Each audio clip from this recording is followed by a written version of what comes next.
Right, commodities have been a pretty good place to be for the last 6 months. The sector has outperformed the broader market as more confidence is coming into the sector. So certainly some of the selective tailwinds we saw last year are broadening, I think, into more general and sector specific tailwinds rather than commodity specific. So firstly, please acknowledge the disclaimer. This is all general advice, is what I'm discussing today. And starting with where I think you should start when looking at the commodity sector, and that is your commodity allocation. So since we had a chat to Share Cafe in February, things haven't moved all that much. Our key exposures remain copper, uranium, domestic gas, although our gold exposures have increased a little bit. I'd probably like to flag our rare earth exposure is increased a bit as well. We added some more rare earth exposure last week on tentative signs of a rebound in prices, which certainly seems to have starting to get a bit of traction more broadly in the market. But just diving into a couple of the commodities, we'll start with copper.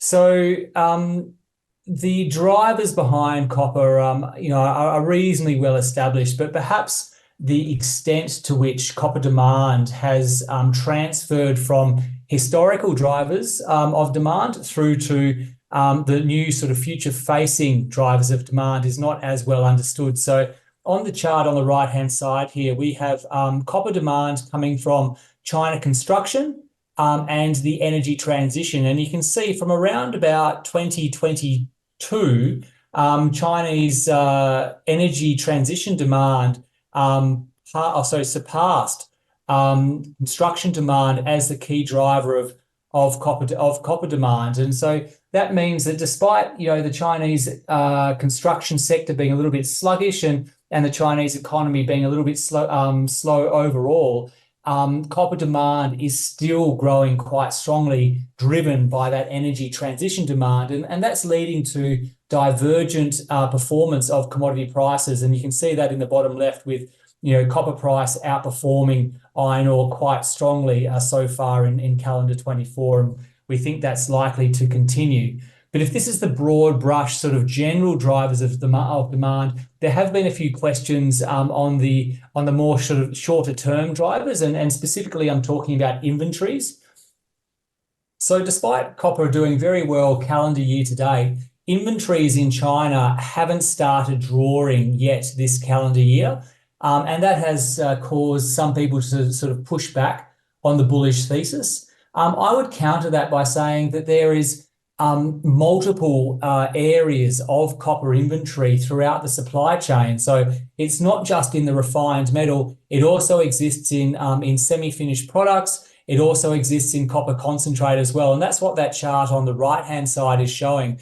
Copper concentrate stocks are drawn down to levels that haven't been seen in the last 5 years, even though refined metal inventories are at sort of seasonal highs. So the point here is that I think the copper price is moving in anticipation of a refined metal shortage, even though it hasn't yet shown up in refined metal inventory movements.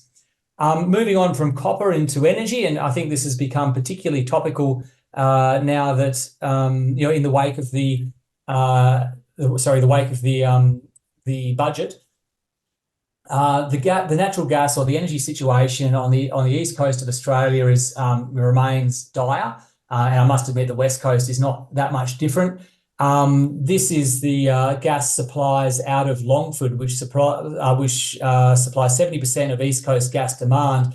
And about a month ago, this chart on the right-hand side was released, which has a projection of Longford supply throughout the rest of its life. And this really put the cat amongst the pigeons because the y-axes here are the same on both charts. So you can see over the last 4 or 5 years, we've needed about 1,000 terajoules of supply out of this field to meet demand through the winter months. Right here, you can see there's a maximum capacity now of 700 terajoules, and that's falling away quite quickly. So we are going to have gas shortages on the East Coast. The only way for that to be addressed is going to be by LNG imports.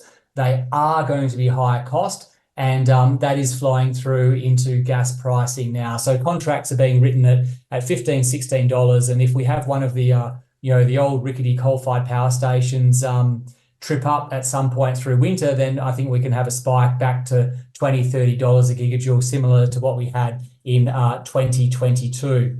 So, this is a thematic that is playing out as we expected. It did take a little bit longer, but, we are at the crunch point here. And I suspect with the government, acknowledging the role that gas is going to play from now until 2050 and beyond, that provides a much better background for M&A to start to take place in this sector.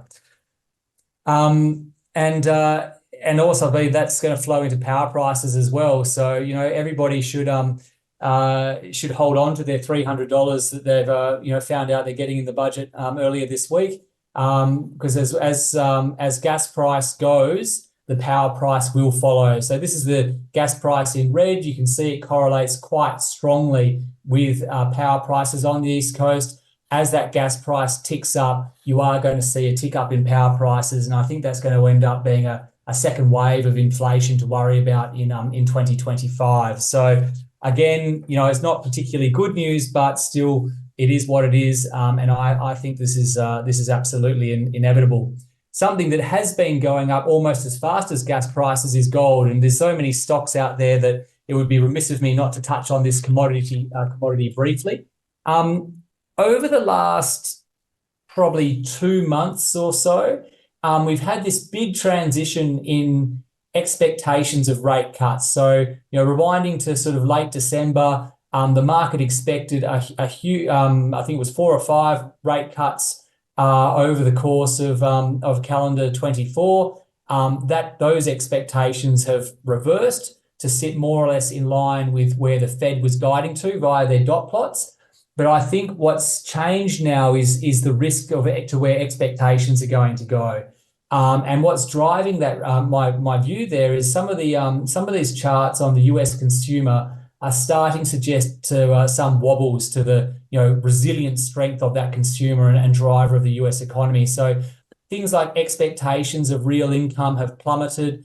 Google searches for claim benefits have started to increase, which has been a pretty reasonable lead indicator of jobless claims. So that means that expectations for rate cuts, I think, will start to increase again. And so the market pricing for the Fed funds rates should start to roll over. And that is prima facie quite bullish for gold. And certainly gold got a little bit of a boost by the lower than expected inflation numbers out of the US last night. So, there's some broad brush views on a couple of different commodities, but from now I will step into a couple of stocks which I think may be of interest. Firstly, bauxite is not a commodity that we hear a lot about in the on the ASX. There's not very many exposures, but this is a large bulk commodity. We're all very familiar with iron ore, and bauxite seems to be at the beginning of its iron ore moment.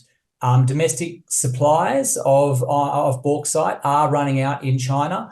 They're importing more and more from Guinea in West Africa, but Metro Mining's deposit up in Cape York in sort of northern Queensland has a structural cost advantage, versus those cargoes from West Africa. And on top of that, they're also starting to enjoy some substantial cost savings from their economies of scale. So Metro's guiding to about 7 million tonnes of production for calendar 24 at a margin of around about $15 a tonne, but that's based on DFS pricing. Since they did that DFS, pricing has continued to increase. So I think there's probably a bit of upside risk to that margin number, but you multiply that through production, and you end up with an EBITDA estimate of around about $100 million, and that compares with an enterprise value of around about $270 million. So again, this stock looks, it does look interesting and quite cheap, and if they can deliver on their guidance, then this stock should I think do quite well. And you can see they're off to a reasonable start in calendar 24, sitting well above their calendar 23 run rate already. But from bauxite, we're going to switch on to silver, and this is not a not a commodity that you have a great deal of options to choose from on the ASX, but just recently, Mitre Mining has raised a little bit of money and started to get some attention. These guys have pegged a very high grade silver gold system over in Chile. You can see some of the grades from rock chips on the slide in front of you, which I've pulled out of one of their presentations. But what caught my eye with this company was the incumbent infrastructure. So, you know, these guys have a ball mill already on site. It's fully permitted. They have access to power. They have access to water. They've got access to infrastructure. It was a producing mine as recently as 2022.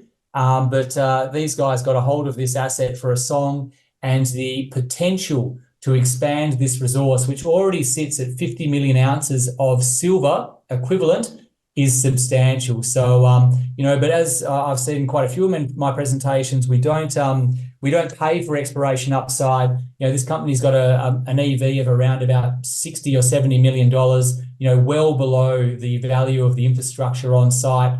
But we think that if they can, you know, there is some obvious low-hanging fruit here to hit with a drill rig, and over time this should grow into a you know, sizable silver resource, and certainly has a decent tailwind behind it by way of the silver price. So, you know, in short, there's the way that we're looking at commodities. There are a couple of stocks which I think are interesting. We do swing between our commodities in you know, through active management in a very dynamic way. I mean, we've done well out of gold and lithium in cycles past. Last year was all about uranium. I think going forward in calendar 24, domestic gas, copper, and the precious metals are all looking good. And hopefully we should still see that average performance since inception of 30.5% net of all fees continue to increase. So with that, I'll flick on to my last slide and hand it back to you, Manny. Thanks very much.